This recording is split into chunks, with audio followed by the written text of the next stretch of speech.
అధ్యక్ష, నూతన మండలి సమావేశంలో మొదటిసారి మాట్లాడుతున్నాం అధ్యక్ష.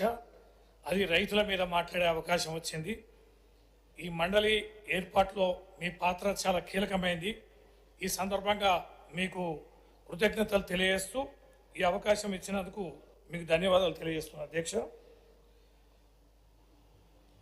రాష్ట్రంలో పిఎస్ఎస్ సొసైటీ కాకుండా ఆగ్రోస్, హాకా, డిసిఎంఎస్ ద్వారా ఈ యొక్క ఎరువుల పంపిణీ అనేది జరుగుతుంది అధ్యక్ష.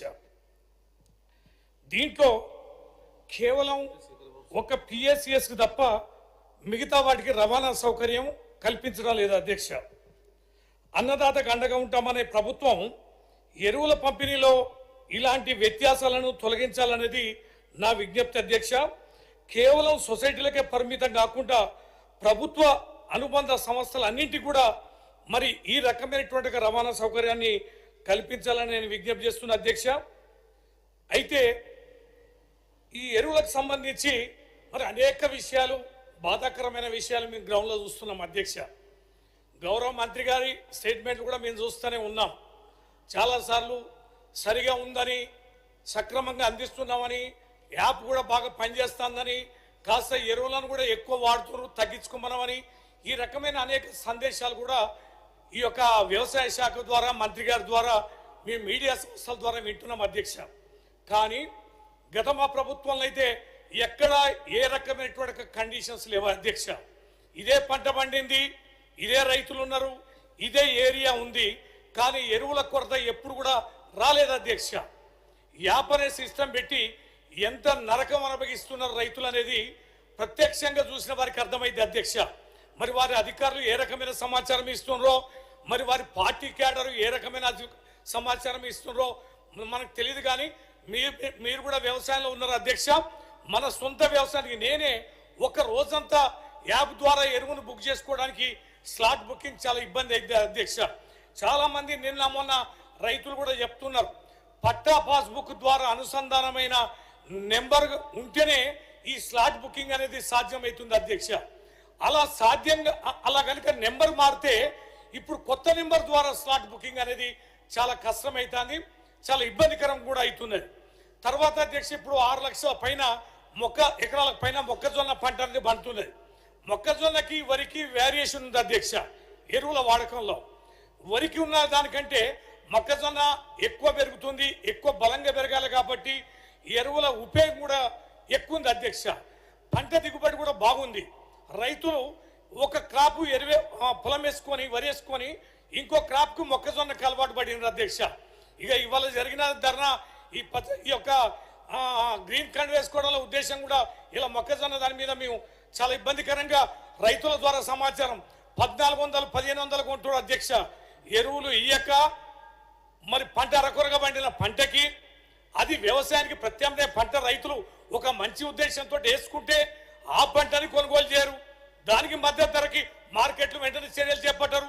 ఇప్పటికే 25% వచ్చింది, మళ్ళీ వడగలవాన వర్షాలు వస్తాయి. ఇవన్నీ కూడా వ్యవసాయ శాఖ ఎంత పటిష్టంగా మా ప్రభుత్వం రూపొందించి ఒక విధానాన్ని అనుసరిస్తే దాన్ని కంటిన్యూ చేయడానికి ఏంటి ఇబ్బంది అధ్యక్ష? ఉన్న ఎరువుల సిస్టమ్ ఇవ్వడానికి ఇవన్నీ మార్గాలు ఎందుకు? మన కోట మనం తెచ్చుకొని మన సక్రమంగా ఇవ్వడానికి వచ్చిన ఇబ్బంది ఏంది? దాంట్లో పిఎస్సిఎస్కు ఒక ధర, మరి హాకాకి ఒక ధర, ఆగ్రోస్కి ఒక ధర ఇస్తే రైతులు గొడవ పెడుతున్నారు అధ్యక్ష. అక్కడ తక్కువ రేట్లేంది, ఇక్కడ ఎక్కువ రేట్లని. అందరేమో పిఎస్సిఎస్ లో సభ్యులు ఉండరు అధ్యక్ష. చాలా మంది పరపతి సంఘంలో సభ్యులు కానీ రైతులు చాలా మంది ఉంటారు. వాళ్ళు వివిధ మార్గాల ద్వారా మీరు పంపిణీ చేస్తున్నారు, కానీ ఆ ధరలు వేరియేషన్ అని ఉన్నాయి. నేనేమంటున్నా, మీ ద్వారా ప్రభుత్వానికి, వ్యవసాయ శాఖ మంత్రి గారికి, వారు కూడా వ్యవసాయ శాఖ మీద చాలా పట్టున్నటువంటి వారు, అనేకమైన సమస్యలు ఉన్నాయి. కాకపోతే ఈ ప్రశ్నకి సంబంధించి నేను మీ ద్వారా విజ్ఞప్తి చేస్తున్నా, ఎరువులు సక్రమంగా అందించాలి, మొక్కజొన్న కూడా సరిపోని అందించాలి, ధర అనేది ఏకీకృతంగా ఉండాలి, ఒక ధరనే ఉండాలి. ఈ యొక్క యాప్ ద్వారా వచ్చే సమస్యల్ని పూర్తి స్థాయిలో పరిష్కరించాలి. వీలైతే పట్టాదారులు ఎంత ఎకరైజ్ అయితే భూమి ఉన్నదో ఆ రైతులకి ప్రత్యామ్నాయ మార్గాన్ని కూడా మీరు యాప్ అనే కాకుండా మీరు ఆ రైతులకు తెలియడాలి అధ్యక్ష. స్లాట్ బుకింగ్ ఫోన్ పోతుంది, కానీ ఆ ఫోన్ చూసుకునే మెసేజ్ చూసుకునే సౌలభ్యం ఆ నాలెడ్జ్ అనేది రైతుకు ఉండడం లేదు. దాంతో స్లాట్ టైం కూడా అయిపోతుంది. తిరిగిపోతే నువ్వు స్లాట్ యూటిలైజ్ చేసుకోలేదని చెప్పని వారి యొక్క అధికారులు మరి ఎరువుల దుకాణదారులు చెప్తున్నారు. ఇవన్నిటిని పరిష్కరించి రైతులకి అతిపెద్ద తలనొప్పిగా మారిన ఈ ఎరువుల పంపిణీ విధానాల్లో ఉన్న లోసుకులని లోటుపాట్లని సరిదిద్ది రైతులకు సక్రమైన మార్గంలో ఇప్పించాలని మీ ద్వారా ప్రభుత్వానికి విజ్ఞప్తి చేస్తున్నారు అధ్యక్ష. గౌరవ మంత్రి గారు. అధ్యక్ష, రవీంద్రరావు గారు చెప్పినటువంటి అంశాలని ప్రభుత్వం గతంలో ఎన్నడూ లేనటువంటి విధంగా జియో పొలిటికల్ రీజన్స్ ప్రపంచవ్యాప్తంగా జరుగుతున్నటువంటి యుద్ధ వాతావరణంలో కూడా గత సంవత్సరం ఈ సంవత్సరం కూడా మనకి రావాల్సినటువంటి యూరియా కంటే ఎక్కువ యూరియాని, ఎందుకంటే 80% ఇంపోర్టెడ్ యూరియానే భారత ప్రభుత్వం ఈ రాష్ట్రానికి కేటాయిస్తుంది అధ్యక్ష. అనుకోని కారణాల వల్ల మనకున్నటువంటి రామగుండం ఫ్యాక్టరీని కూడా మూసేయటం జరిగింది అధ్యక్ష. పక్కనున్నటువంటి నాగార్జున టోటల్గా షట్ డౌన్ అయింది అధ్యక్ష. అయినా కష్టకాలంలో కూడా పదే పదే కేంద్ర ప్రభుత్వాన్ని డిమాండ్ చేయటం, సాక్షాత్తు ముఖ్యమంత్రి ఢిల్లీకి పోయి పదే పదే యూరియా సప్లై కోసం మనకి రావాల్సినటువంటి 9.6 లక్షల మెట్రిక్ టన్నుల కంటే 1 లక్ష ఎక్కువ తీసుకొచ్చి ఈ వానాకాలంలో కానీ ఇప్పుడున్నటువంటి రబీలో కూడా ఎప్పుడూ లేనటువంటి విధంగా 11 లక్షల మెట్రిక్ టన్నులు ఇప్పటికే రైతులు వాడుకున్నారు అధ్యక్ష. యాప్ను గురించి చెప్పారు రవీంద్రరావు గారు.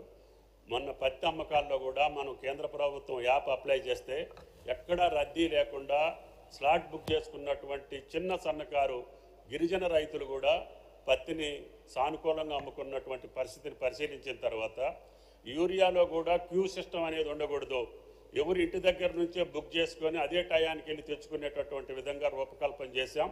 టెక్నికల్గా చిన్న చిన్న మార్పులు ఉంటే రవీంద్రరావు గారు చెప్పిన మార్పులను కూడా సమీకరించుకొని తప్పకుండా రైతాంగానికి యూరియా కానీ డిఏపి కానీ ఎరువుల సప్లైలో ఏమాత్రం కొరత లేకుండానే కష్టకాలంలో కూడా చేసినటువంటి ప్రభుత్వం తెలంగాణ ప్రభుత్వం. భవిష్యత్తులో కూడా దాన్ని కొనసాగిస్తామని చెప్పి గౌరవ సభ్యులకి మనం చేస్తాం. సత్యం గారు. సప్లిమెంటరీ రవీంద్రరావు గారు.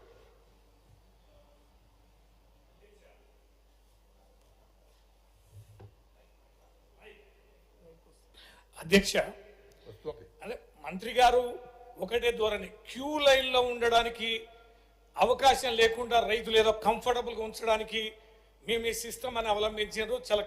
చాలా ఇబ్బందులు లేని పద్ధతులు అన్నారు అధ్యక్ష. కానీ అది మంత్రి గారికి నేను విజ్ఞప్తి చేస్తున్నా.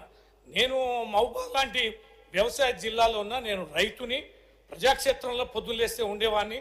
నేను చెప్తున్న అధ్యక్ష, అది సత్య దూరం. అది విపరీతమైనటువంటి ఇబ్బందులు ఉన్నాయి, సతమతమవుతున్నారు రైతులు. తర్వాత మేము ఇప్పటికే ఎక్కువ వాడుతున్నామంటే ఎక్కువ వాడుతున్నామనేటువంటి నిర్ధారణకి మీరెందుకు వస్తున్నారు?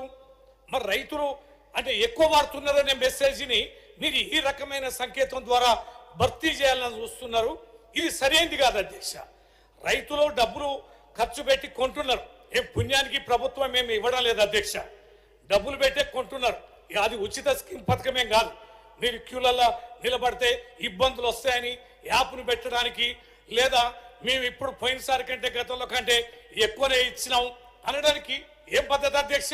రామగుండం దాని మీద మనం ఎప్పుడు ఆధారపడాలి అధ్యక్ష.